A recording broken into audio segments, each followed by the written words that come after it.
नमस्कार। SPT news में आपका स्वागत है। पेश है 20 मार्च सुबह 6:15 राजस्थान की 15 बड़ी खबरों में।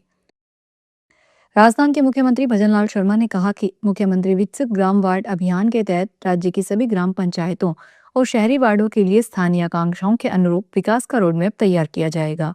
शर्मा गुरुवार को राजस्थान दिवस के अवसर पर विकास को जन आंदोलन का रूप देने की बड़ी पहल करते हुए इस अभियान का शुभारंभ कर रहे थे।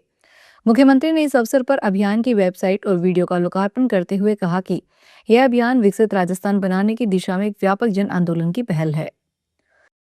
हिमाचल प्रदेश में अटल टनल रोहतांग समेत ऊंची चोटियों पर बर्फबारी और राज्य के मैदानी और निचले इलाकों में गुरुवार दोपहर 1 बजे के बाद से बारिश हुई। ताजा बर्फबारी के बाद अटल टनल के लिए केवल 4x4 व्हीकल ही भेजे जा रहे हैं। चंबा, कांगड़ा, कुल्लू, लाहौल स्पीति, मंडी और शिमला जिला में अगले 48 घंटे तक भारी बारिश और बर्फबारी का ऑरेंज अलर्ट दिया गया है। इस दौरान 40 से 50 किलोमीटर प्रति घंटे की रफ्तार से तेज तूफान चलने का पूर्वानुमान है। इसे देखते हुए लोगों को सावधानी बरतने की सलाह दी गई है। पर्यटकों को भी अधिक ऊंचे पहाड़ों की यात्रा टालने को कहा गया है। पंजाब में 3 करोड़ रुपए की लॉटरी जीतने वाला लापता विजेता आखिरकार मिल ही गया। यह लॉटरी फिल्लौर के एक ईंट भट्टे के मालिक मक्खन सिंह ने जीती है। गौरतलब है कि 14 मार्च को घोषित पंजाब स्टेट लॉटरी के नतीजों में मक्खन सिंह ने टिकट नंबर 791016 से बड़ा इनाम जीता है।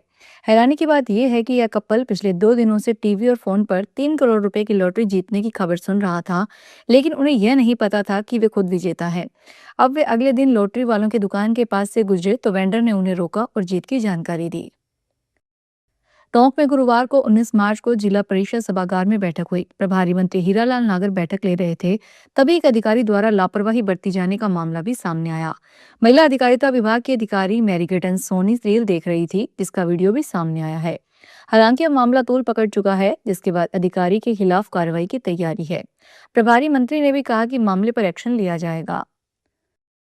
भारत के most wanted underworld don Dawood Ibrahim की महाराष्ट्र के रत्नागिरी जिले में स्थित 4 पैतृक कृषि संपत्तियों को आखिरकार नया खरीदार मिल गया है। एक नीलामी में मुंबई के एक शख्स ने सभी 4 प्लॉट के लिए सबसे ऊंची बोली लगाकर इन्हें अपने नाम कर लिया। अधिकारियों के अनुसार लंबे समय से इन संपत्तियों को बेचने की प्रक्रिया चल रही थी, जिसे अब सफलतापूर्वक पूरा कर लिया गया है। रिपोर्ट्स के मुताबिक इनमें से कई प्लॉट मूल रूप से दाऊद की मां अमीना बी के नाम पर दर्ज थे।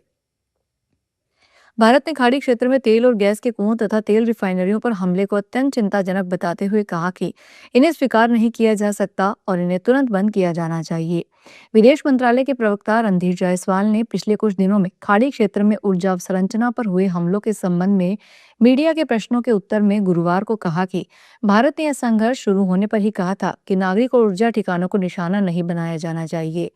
उन्होंने कहा, भारत ने पहले ही पूरे क्षेत्र में ऊर्जा अवसंरचना सहित नागरिक अवसंरचना को निशाना बनाने से बचने का आह्वान किया था। कांग्रेस ने केंद्र सरकार पर सोशल मीडिया प्लेटफॉर्म पर अभिव्यक्ति की आजादी को दबाने का आरोप लगाया है। Congress social media department chairman Supriya Shrinate ने गुरुवार को संवाददाताओं को संबोधित करते हुए कहा कि सरकार आलोचनात्मक आवाजों को नियंत्रित करने के लिए नए नए तरीके अपना रही है।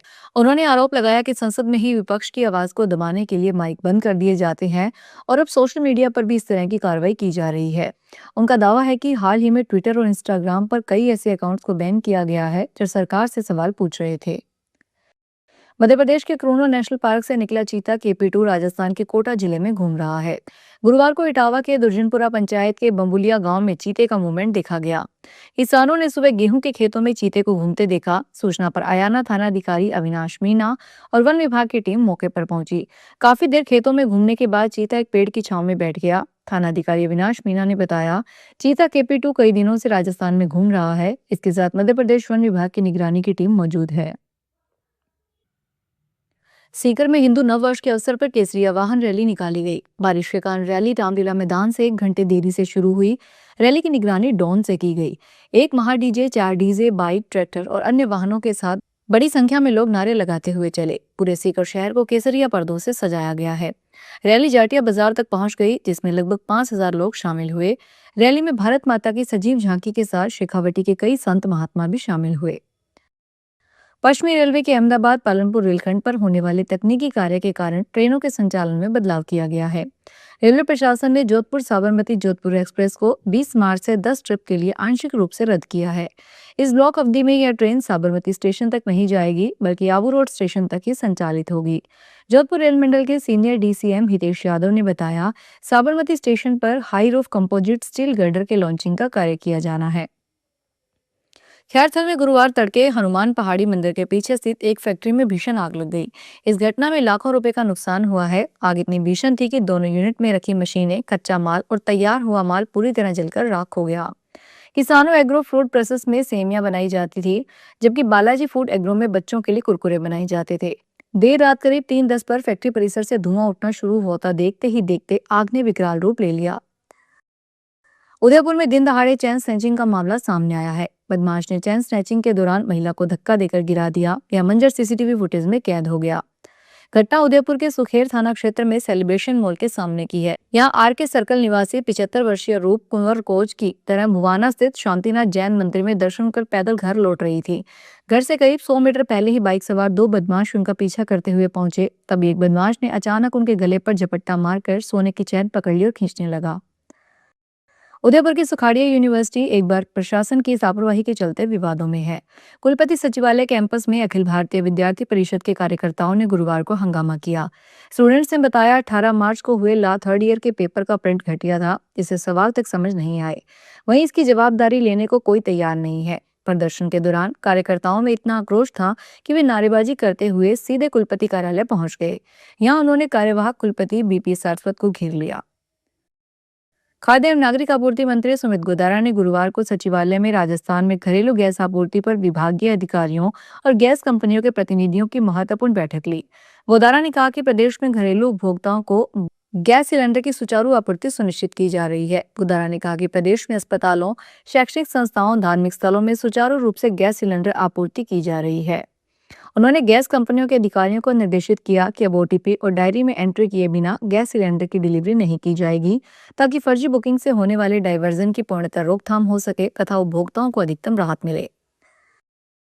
राजस्थान के प्रतापगढ़ शहर के गांचा गली क्षेत्र में आज शॉर्ट सर्किट से घर में भीषण आग लग गई, जिससे एक परिवार की वर्षों की मेहनत और बच्चों के सपने पल भर में राख हो गए। यह हादसा रिटायर्ड पोस्टमैन ओम प्रकाश के पिता नंदलाल गांचा के घर में हुआ। प्रत्यक्षदर्शियों के अनुसार आग अचानक भड़की और कुछ ही समय में पूरे घर को अपनी चपेट में ले लिया। घटना के समय घर पर केवल महिलाएं ही मौजूद थी, जिससे अफरा तफरी मच गई। दोनों बेटियां अपनी पढ़ाई पूरी कर चुकी है। सोनाली ने बताया कि आग में परिवार के सभी जरूरी दस्तावेज जलकर खाक हो गए, जिससे आगे की पढ़ाई, नौकरी और अन्य तैयारियों पर बड़ा असर पड़ा है। तो ये थी राजस्थान की 15 बड़ी खबरें। अगर आपको हमारा बुलेटिन पसंद आया हो तो वीडियो को लाइक करें, अपने दोस्तों से शेयर करें और चैनल को सब्सक्राइब करना ना भूलें। फिर मिलेंगे नई खबरों के साथ। धन्यवाद।